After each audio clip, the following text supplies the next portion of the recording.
So here's going to be a little quick video on how to render your projects and deliver them to the Google Classroom. First, make sure you have your render engine of choice picked out. You can use Eevee. It's much faster than Cycles. You get pretty good results. But then Cycles will obviously give you the best looking results and probably be the most flexible in terms of VFX and material shading, but it obviously does take quite a lot longer to render. Beyond this, you can change your settings for the render engine.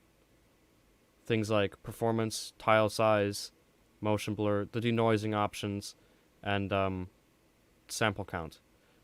For Eevee, it's a little different. You have your ambient occlusion, bloom, screen space reflections, motion blur, so on and so forth.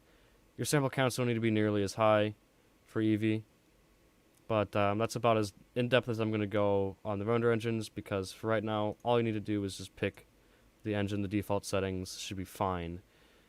Going to the output, this is where stuff gets a little more important. So first and foremost, you can set your resolution. 1080p is good, or you can jump it to 720p by typing 50% in the percentage here.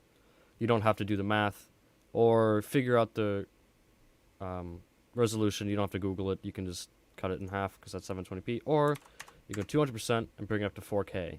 I wouldn't recommend this. There's no point for our projects here in Classroom unless I otherwise post it. So you can leave it at 100%, or if you're rendering in Cycles and don't have much time to spare, you can jump it down to 50%. Next, for still images, you don't need to worry about the frame start, end, and step, and frame rate. We'll come back to these though. Again, for still images, you don't need to worry about the output directory, but you do need to worry about your image file type. By default, it's PNG, but you can also change to JPEG if you want. I wouldn't recommend using any of the other images. You can also render as videos, but we'll get back to this. You can render in black and white, RGB, or RGB with an alpha channel. If your image does not have any transparency, stay with RGB. Adding the alpha channel will increase the file size quite dramatically. Next, the color bit depth. You can keep this at 16 or 8. To be honest, I'm not entirely sure how much of a difference this makes, but I recommend leaving it at 16, more color information. Next, the compression. By default, this is 15. I had it set as 100% for an example in take 1. Don't have it set at 100%. 15 or 0 is fine. Okay, so you should be ready to render your first image. This is as simple as hitting F12 on your keyboard, or if you have a laptop, you might need to hit Fn at the bottom left corner as well as F12. This will bring up a new window.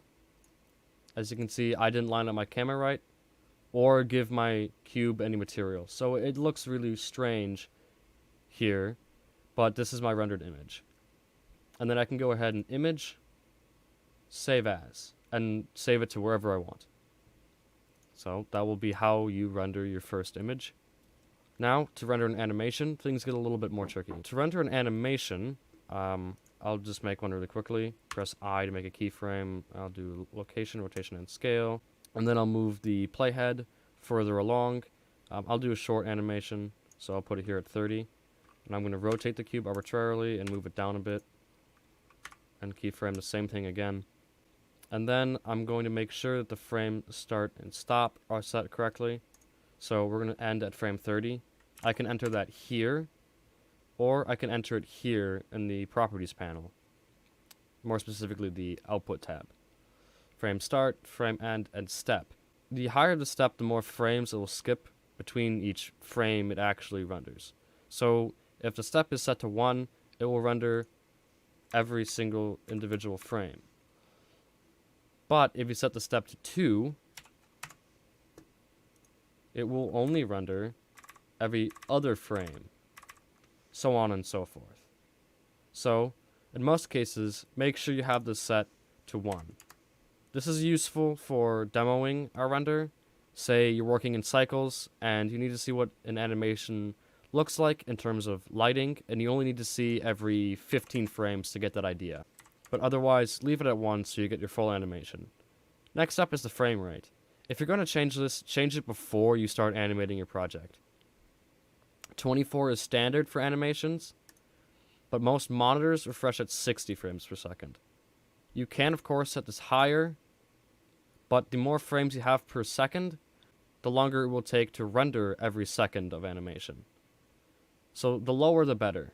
In fact, you can even set this to custom 12. This is called half step, and it's actually quite common with 2D drawing animations. But since it's all computer-based, it's easy to keep up with 24 frames. But really, it's however much time you want to allocate to rendering. Next up, you need to set a directory for animations. You won't have the chance to file save every single frame as it's done, especially if you're rendering an Eevee. It will happen too fast. So, make sure you have a directory set up, and it will automatically save images to this directory. Side note, if you're rendering still images, it won't go to the directory, but if you're rendering animations, even if the animation is only one frame, it will save to the directory. Next up, if you're rendering in cycles, I highly, highly, highly recommend continuing to render in PNGs or JPEGs. You can always convert the images into an image sequence and render it as an MP4 later, using your editor of choice, or Blender itself. But if you're rendering an Eevee, you can render as an FMMPEG. And make sure you set the encoding container to an MP4. This will render your video as an MP4, which you all know is the most common video type. The video codec should be H.264, or there is a slightly different one. There's a slightly different version of H.264 for Macs. I forget what it's called, but it's like H.264 something or H.265, something like that. I'm not quite sure. But I don't think any of you are on a Mac, so this doesn't concern you. Leave it as a H.264 for Windows machines, or change it if you're on a Mac. Next, the output quality. I like to leave this as perceptually lossless. Whoops. In my experience, leaving it as lossless tends to render some errors. So I drop it to the next best thing. Encoding speed good has always worked for me. I haven't needed to change this, nor have I needed to change the keyframe interval. And to be honest, I'm not quite sure what it does. Now, since you're just rendering an animation with no speakers in your scene, you won't need to worry about an audio codec. The next two drop-down menus you don't need to worry about.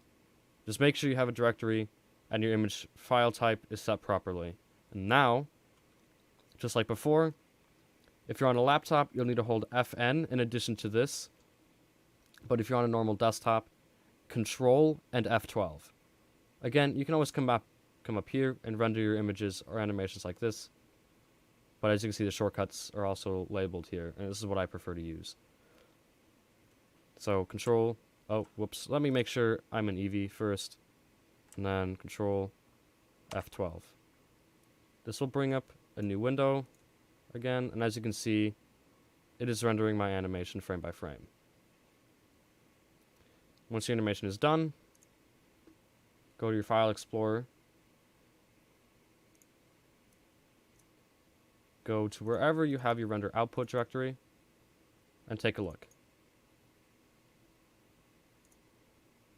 The Windows Media Player can be a bit buggy, but there's my animation.